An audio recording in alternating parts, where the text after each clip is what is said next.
Alright, so today I'm going to do a quick run through of what you need to know for Module 15.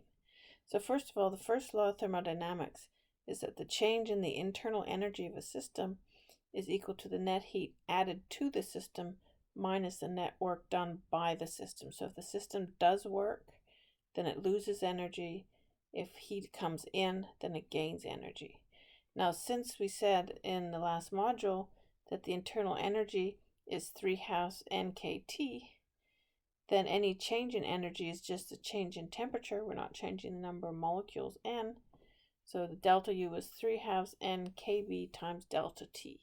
So if there's a change in internal energy, there's a change in temperature. And conversely, if there's no change in temperature, then there's no change in energy. And we'll talk about that in a few minutes. So again, just a reminder, heat is positive when it's added to the system and negative when heat is removed from the system. So if heat goes out, it's negative. Heat goes in is positive. Work going out is positive and work going in is negative, but we have this minus sign in there. So if the system does work, the internal energy decreases, and if work is done on the system, the internal energy increases. You need to be careful with this because in chemistry, they define the work sign oppositely, and they have a positive sign in this equation. It works out to be the same thing, but you need to make sure you don't mix up the two cases. So let's do a quick calculation. This is something you should be able to do for the exam. So if an internal energy of the system increases by 400 joules, while 500 joules of work are done on the system, what was the heat flow in or out of the system? So here we've got that the internal energy, that's U, increases by 400 joules. So we know delta U is 400. 500 joules of work are done on the system. So that means it's negative, and we want to find Q. So delta U is plus 400, W is minus 500. So we'll put those into our equation. So our equation is delta U is Q minus W. We're trying to find Q, so rearrange it. Q is equal to delta U plus W, so 400 minus 500, or negative 100 joules. So the total heat flow was 100 joules out of the system. When the heat is negative, it goes out. Heat is positive, heat goes in. Okay, definitions. A state variable is a system, describes the state of a system, and it doesn't depend on the path. So the internal energy, the pressure, the volume, the temperature, the mass, the number of atoms you have, those are all state variables. They don't depend on what path you take. But variables that do depend on the path are not state variables. For example, heat and work. So in a PV diagram, work is the area underneath the curve. So it's, if you look in the bottom graph, it's the area shown there in purple. And it depends on the path, and it depends on the direction traveled. Because you could imagine that if I went backwards from A to B, then I would have a bigger work underneath the curve, or I could go up like this. So the work, the area under the curve depends on the path that I take, so it's not a state variable, nor is work. So let's go through different processes, different paths on the PV diagram, and see what we have for the first law of thermodynamics. So the isobaric process, iso means the same, baric has to do with pressure. So a isobaric process is a change in volume with constant pressure. And in this case, the area under the curve on a PV diagram is just a rectangle. And so the work is the pressure, which is constant, times the change in volume. So work is P delta V. And if I compress the gas and squeeze it down, the work will be negative because I have to do work on the system to squeeze it down. If the gas expands, then it does work pushing the piston up, and so the work is positive. And if the volume doesn't change at all, then no work is done. So delta U is Q minus W, where W is P delta V. How about an isovolumetric process? So again, iso is the same, volumetric, you can guess it's a volume.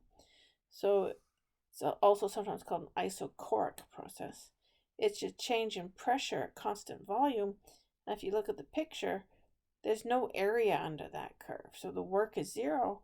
And so the first law then just simplifies to delta U is equal to Q. So the amount of heat is equal to the change in internal energy.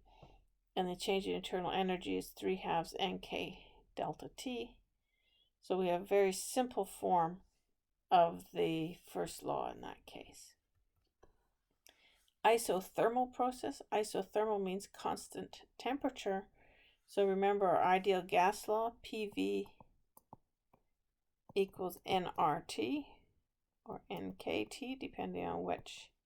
I use little n for moles or big N for atoms.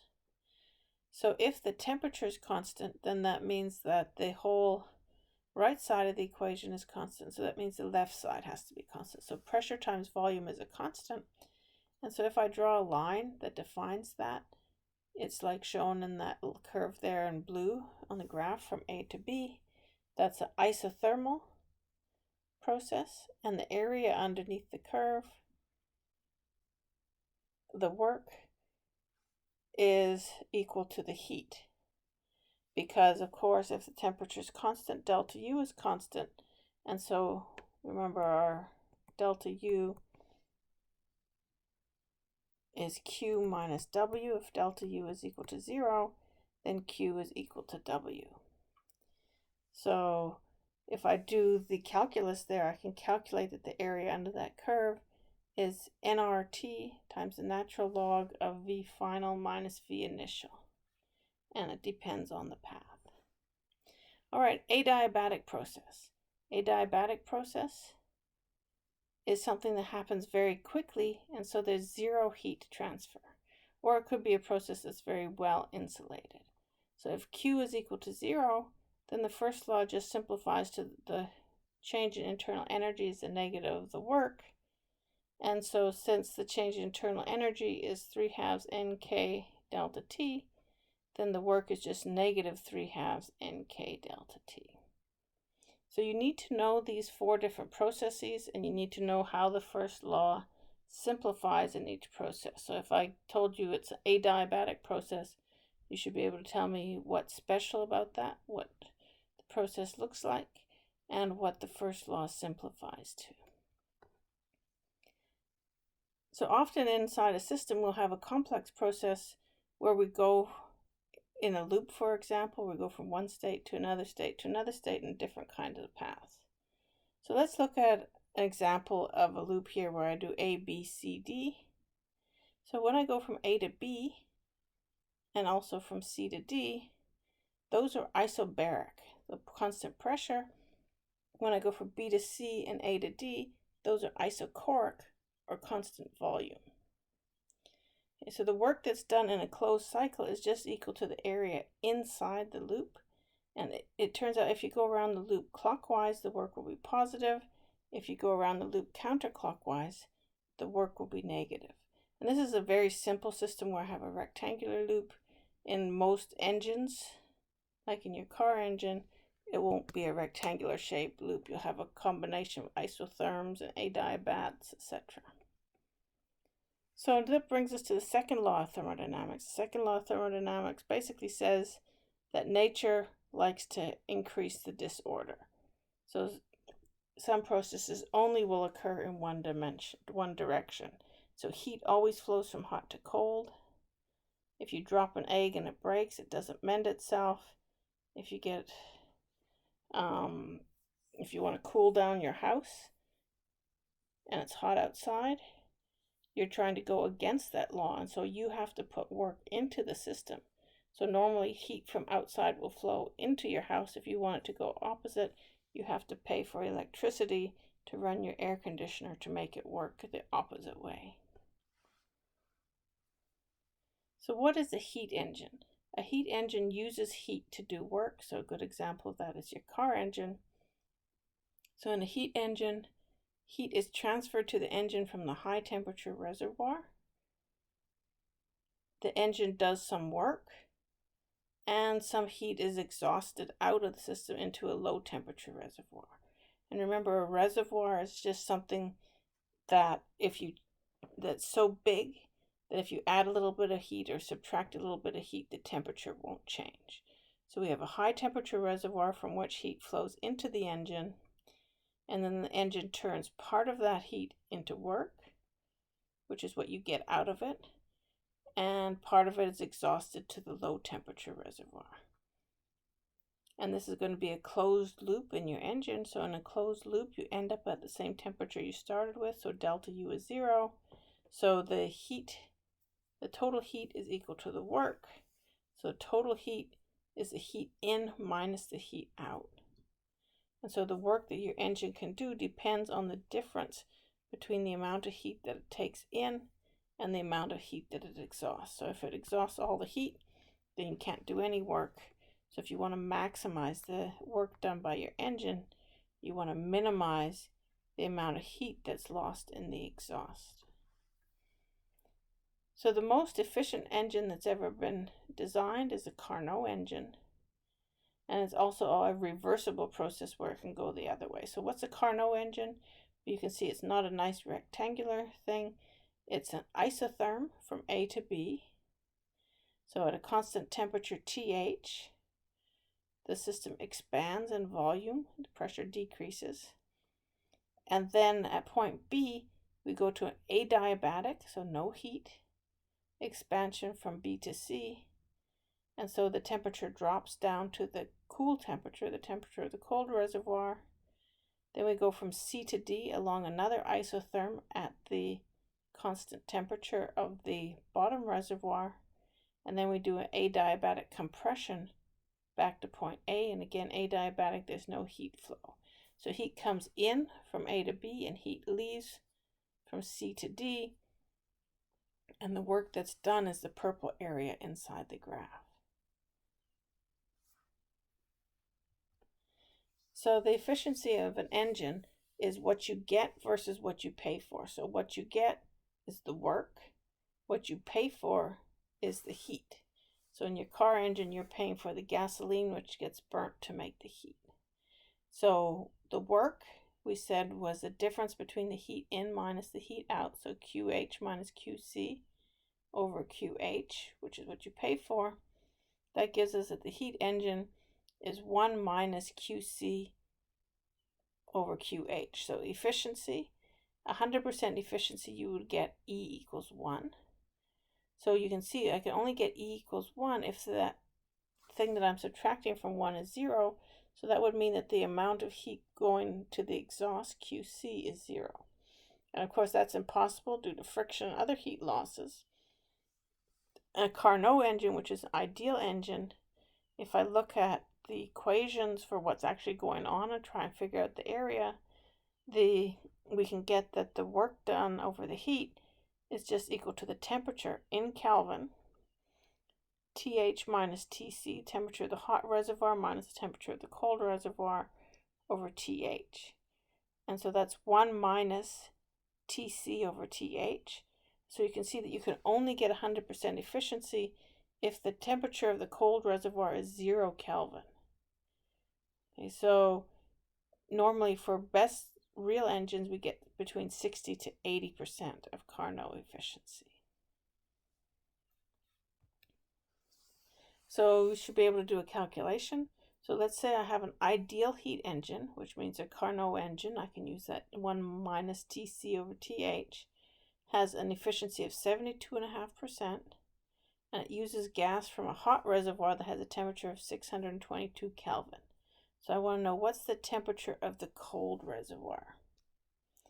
So it tells me it's an ideal engine, so I can use the equation that the efficiency is 1 minus TL over TH.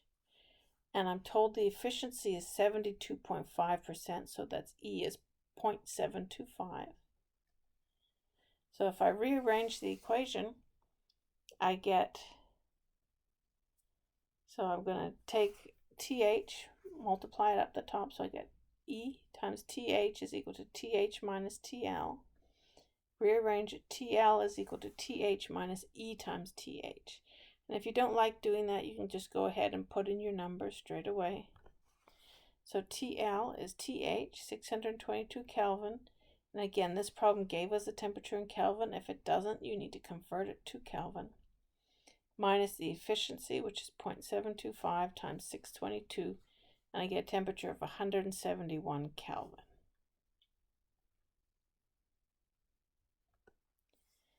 How about a refrigerator? So that's like your air conditioner. A refrigerator does work to pull heat from cold and dump it into the hot. So that's like the air conditioner on your house.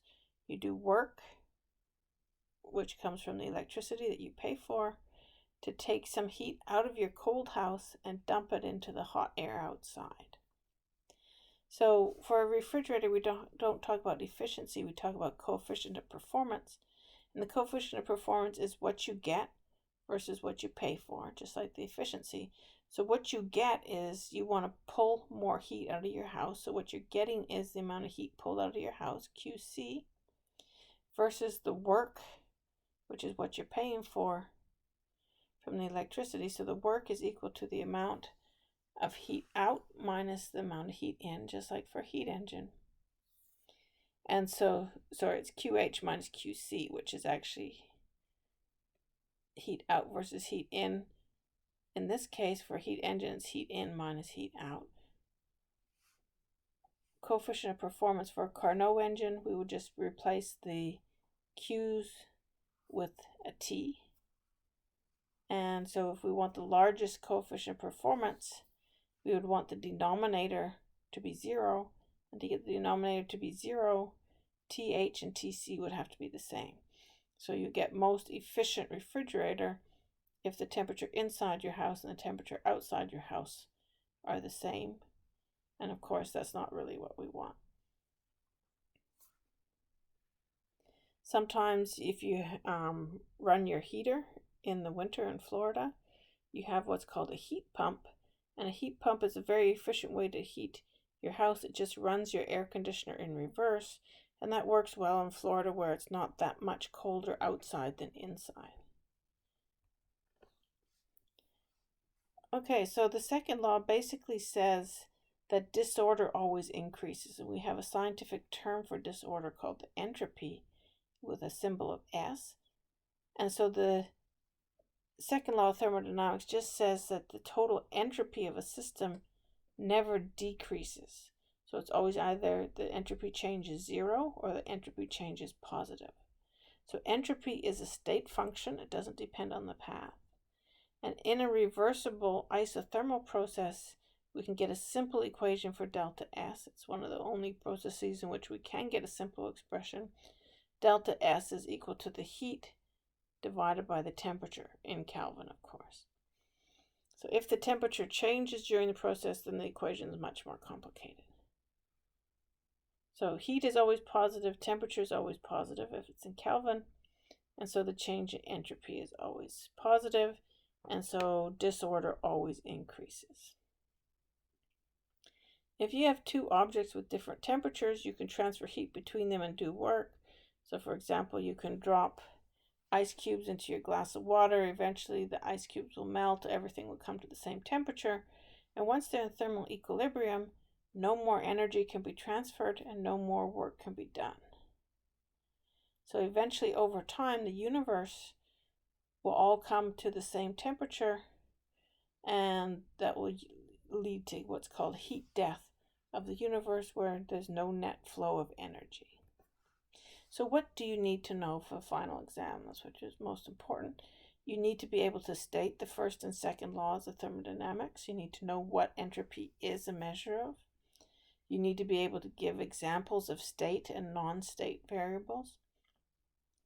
You need to be able to know the 4 types of processes and how the first law simplifies in each case. So if I say it's isothermal, or if I say it's isobaric, or isovolumetric, or adiabatic, you need to know what each of those means and how you write the first law in each case.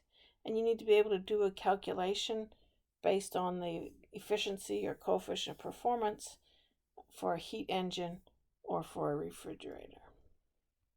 So the problem that I want you to work on is for heat engine. So I want you to just calculate what's the efficiency of heat engine that exhausts 870 joules of heat while doing 340 joules of work. So that will also involve you knowing the definitions of when is Q positive and negative and when is work positive and negative.